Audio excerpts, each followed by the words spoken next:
Bonjour, je m'appelle Mélanie et dans ces vidéos-ci, je voulais parler de la violence contre les femmes en Indochine française. Et je ne veux pas parler de période coloniale de de l'Indochine parce que bon, je vais me focaliser sur la violence contre les femmes. Mais avant de parler de femmes, je voulais parler de les structures sociales de l'Indochine française, mais à partir de la, je sais pas, de la police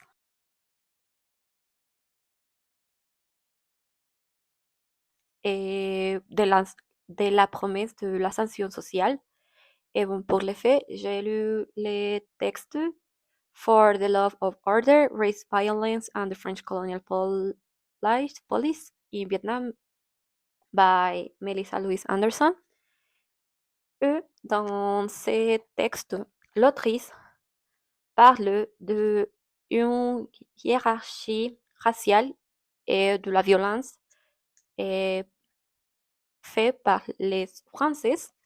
Donc, on sait que l'entreprise coloniale s'est construite à partir du pilier de la race, de la différence de la race.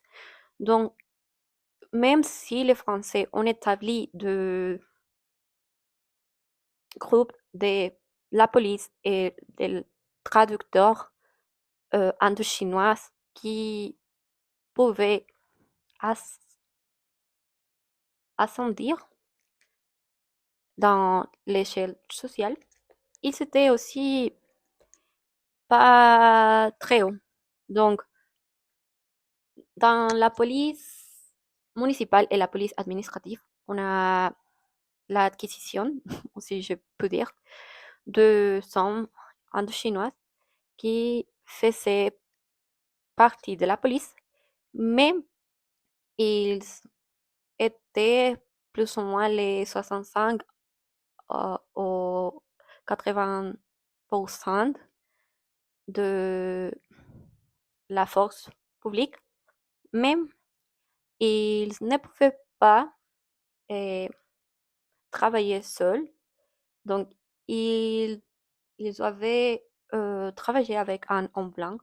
Donc même si il, il faisait partie du schéma colonial, du schéma politique, dans ce cas policial, il ne faisait pas vraiment partie pour les Français, parce que les Indochinois étaient justement dans la rue.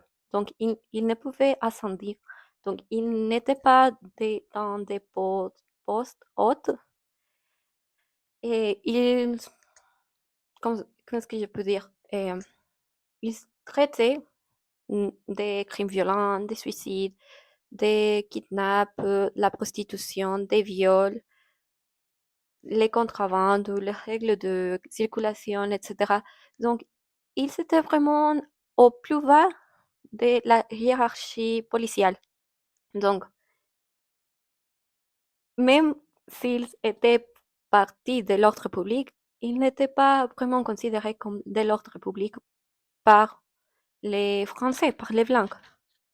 Bon, même si dans ces partis, bon, je vais dire les Blancs, parce que ce n'était pas seulement les Français, il y avait aussi des Suisses, des Allemands, etc., etc. Mais je voulais souligner que l'Indochine était un système complètement colonial. Il est interdit de le dénier. Mais il y avait cette relation complexe des Indochinois avec les pouvoirs parce qu'ils y travaillaient, ils s'adhérant, aussi l'évitant, les manipulant et les résister. Mais il y avait cette dynamique difficile. Et je ne veux pas dire que toute la question coloniale, c'est si facile, mais pour moi, c'était important de dire celui-ci parce qu'il y avait le prestige racial et, et bon, dans le texte Politics of Colonial Violence, Gender and Atrocities in French Occupied Vietnam de Hel Ridstrom, l'autrice dit que les femmes vietnamiennes étaient colonisées deux fois.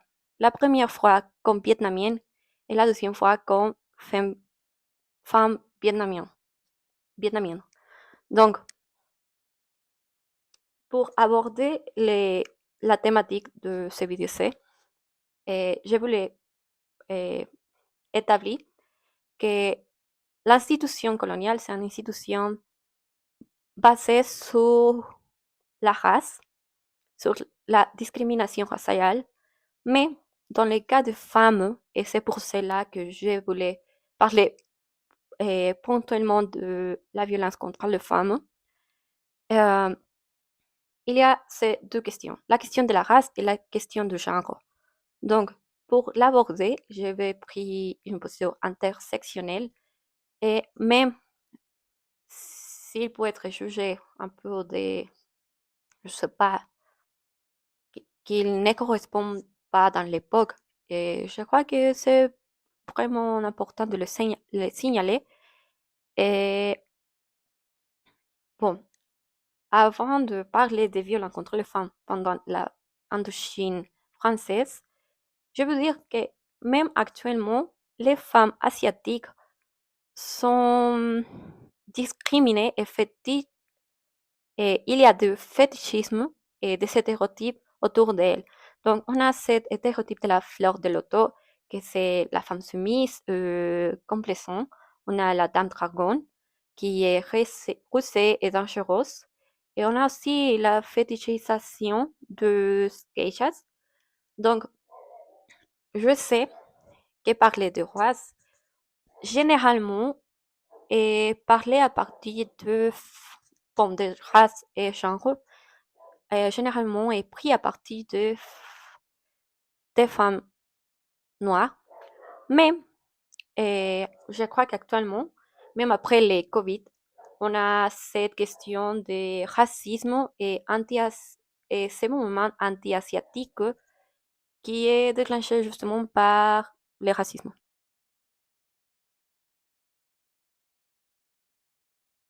Donc, ces articles que j'ai lus de Prismon parlent de Tintri, qui était un des derniers lieux à être occupé par les Français.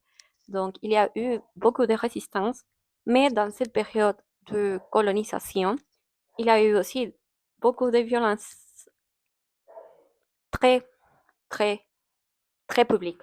Donc, c'était pas seulement l'effet de la violence physique, mais aussi l'effet de la violence symbolique. Parce que bon, en parlant de femmes, et dans ce texte, et l'autrice parle d'un cas de, de la violence sexuelle. Donc, on sait que dans cette période de colonisation, il y a aussi cette question de les contrôles des corps. Donc, pour moi, le colonialisme, c'est le même que le contrôle des corps racialisés dans ces cas. Je veux insister que c'est dans ces cas parce que les hommes prennent les corps comme des territoires. Donc, la violence sexuelle, ce n'était pas seulement l'action du viol. On a aussi cette action de contrôler les corps et le symbolisme contre cette supériorité masculine, donc on a du machisme, de ne pouvoir contrôler même les corps des femmes. Et si on parle de femmes enceintes, on parle que c'est une violence symbolique parce elles donnent cette, bon, elles ont la vie. Donc, dans ce texte, l'autrice souligne que les viols de femmes et après leur assassinat s'étaient déclenchés et surtout, comment est-ce que je peux dire, justifiés avec l'idée de on doit assassiner notre futur ennemi. Et comme je disais, c'était très violent, très visible. Donc, le soldat français faisait toutes ces viols de manière publique. Donc, même s'il y avait beaucoup de personnes autour parce qu'ils étaient en train de se cacher, quelqu'un, il n'y apportait quelqu'un, pouvait les voir. Donc, dans ces cas, la violence sexuelle, c'est lié à ce contrôle du corps, cette colonisation du corps. Donc, c'était, cette violence n'était pas seulement du français, mais quand euh, il a eu l'occupation japonaise pendant la Seconde Guerre mondiale, quand les Français étaient en Europe et tout cela, aussi les Japonais le faisaient. Donc, je veux souligner que, bon, je suis en train de le focaliser sur les Français, l'Indochine française, mais c'est utile utilisé par les hommes dans cette question du colonialisme, de s'approprier même des corps des personnes. Et je ne veux pas dire qu'il n'y avait pas de viols contre les hommes, des violences contre les hommes, mais je veux souligner que cette partie de l'histoire, c'est plutôt oublié ou laissé de côté parce que, bon, c'est très difficile à parler. Parce que parler de viol, parler d'assassinat, de contrôle des corps, c'est vraiment violent, c'est vraiment machiste, c'est vraiment colonial. Mais c'est une réalité. Et on peut le voir au Congo, à Palestine, au Maroc. Donc, c'est une problématique qui est en train de se susciter même au plein 21e siècle. Et avec ces questions de la violence sexuelle, je voulais parler aussi des réseaux des traite humaines. Et j'ai lu un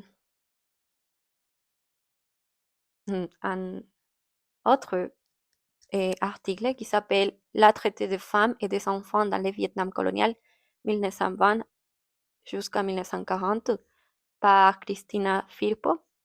Et dans celle-ci, elle mentionne que même si dans les journaux, il était parlé en question de genre, c'est établi que c'était une question de genre. Parce que même s'il y avait des enfants euh, barons et des enfants hommes et des hommes, et la plupart de cette kidnappes, c'était des femmes, contre les femmes et contre les filles. Donc, euh, dans cet article, les chercheurs André Baudry estimaient qu'entre 1933 et 1936, à Otongan, euh, il y avait plus ou moins 180 euh, enlèvements de femmes et d'enfants par an. Donc, je ne vous fais pas la mathématique parce que j'ai terrible, mais euh, c'est un chiffre très choquant parce qu'il c'était de 180 personnes par an. Et même, c'est sûrement les questions officielles, pardon, parce que euh, dans ce texte, l'autrice signale que les journaux, il y avait deux journaux, les journaux vietnamiens et les journaux français. Les journaux français revictimisaient les victimes, donc c'était leur faute. Mais dans les cas de journaux vietnamiens, vietnamien, pardon, et il y avait cette question de, de donner la voix aux victimes, même à ces victimes qui n'ont pas été sauvées et ces victimes qui ont échappé l'enlèvement. Donc, je vais lire une citation qui dit: Bien que la traite des femmes et d'enfants vietnamiens vers la Chine soit antérieure au colonialisme, Michel Lessard observe que le pouvoir français a favorisé le développement de l'économie du commerce humain.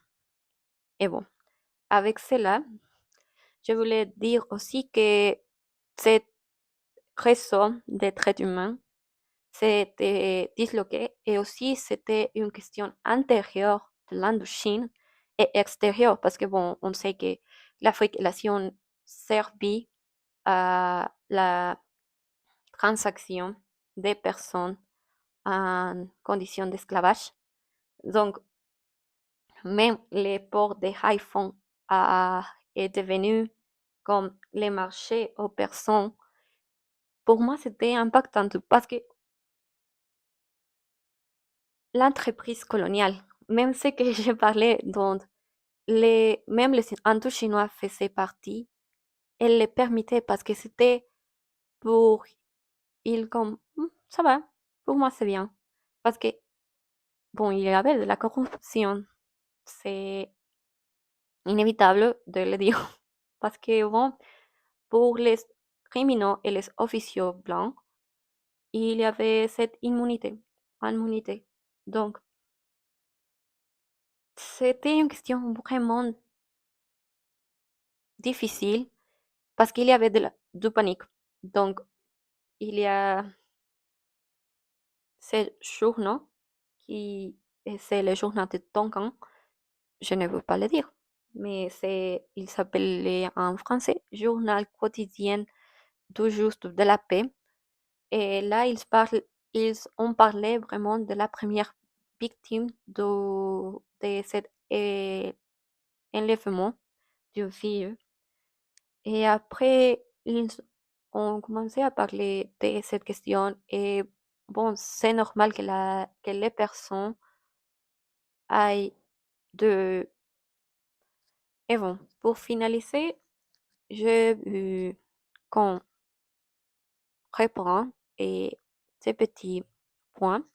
Le premier point, c'est que pour moi, le colonialisme est égal au contrôle des corps dans ce cas. Et je veux signaler que je le pense dans ces questions de la construction de l'Occident à partir de l'Orient. Donc, on a cette construction de soit à partir de l'exclusion de l'autre. Et dans ce cas, je crois que je peux parler un peu de la biopolitique et de la question parlée par Foucault de comme, l'instrumentalisation de la biopolitique et la relation inclusion-exclusion pour les entreprises coloniales. Et en parlant de cela, je crois que c'est probablement parler un peu de Butler et comme elle parle que c'est pas justement la biopolitique, mais on a cette violence contre le genre, la sexualité et comme je parlais surtout des violences sexuelles contre les femmes pendant les périodes coloniales, et je crois qu'il est impératif que je parle de la violence après la colonie. Parce que la violence coloniale, c'est pas justement cette petite période de l'histoire, entre guillemets, mais c'est aussi l'oubli. Et je ne parlais pas seulement de l'oubli par l'histoire avec H majuscule, mais à partir de l'oubli de cette femme qui ont traversé de l'Indochine à la France pour survivre. Et dans ce cas, je vais reprendre les podcasts matokinois qu'on a vus pendant le semestre. Et bon, c'est à partir de ce podcast que je décidé de faire ces petits essais. Et dans ces podcasts, c'est la reconstruction de la vie de Gisèle. Et comme il est un peu impossible de le faire, et l'autrice principale parle avec une autre femme, et Kim, et elle parle qu'elle est une pupille de la nation. Et en parlant de ces violences contre les femmes, je crois qu'il est pertinent de parler de pupilles de la nation. Parce que, bon, premièrement, les pupilles de la nation sont ces enfants qui ont perdu leur père ou leurs parents pendant la guerre. C'est une terme appris, je crois qu'à partir de la Seconde Guerre mondiale. Et bon, ils perdaient leurs parents et ils devenaient des pupilles de la nation. C'est une question un peu, je crois, paternaliste de l'État français avec les enfants qui ont été victimes indirectes de la guerre. Et bon, dans ce cas, Kim est devenu une pupille de la nation parce que son père vietnamien était un traducteur français indochinois. Donc, il est devenu français légalement et c'est pour cela qu'elle devient une pupille de la nation et sa mère devient une veuve de guerre parce que bon, il a perdu son mari. Mais avec ces questions, et, et sa mère décide qu'il est impératif qu'elle fuit de l'Indochine. Donc, elle entre euh, la France par l'Italie. Et bon, et cette question de la assimilation, je crois que la terminologie, les termes surtout d'assimilation, c'est pas dans ce cas, mais cette violence exercée contre le petit enfant de devenir français et de se franciser pour être dans le territoire français à cause d'une guerre française très, très violente. Et même, c'est pas seulement cette question, mais on a la question de l'oubli. Dans le cas de Matoquinoise, une phrase pour moi très étonnante, c'était la reconstruction et l'autopsie d'un oubli.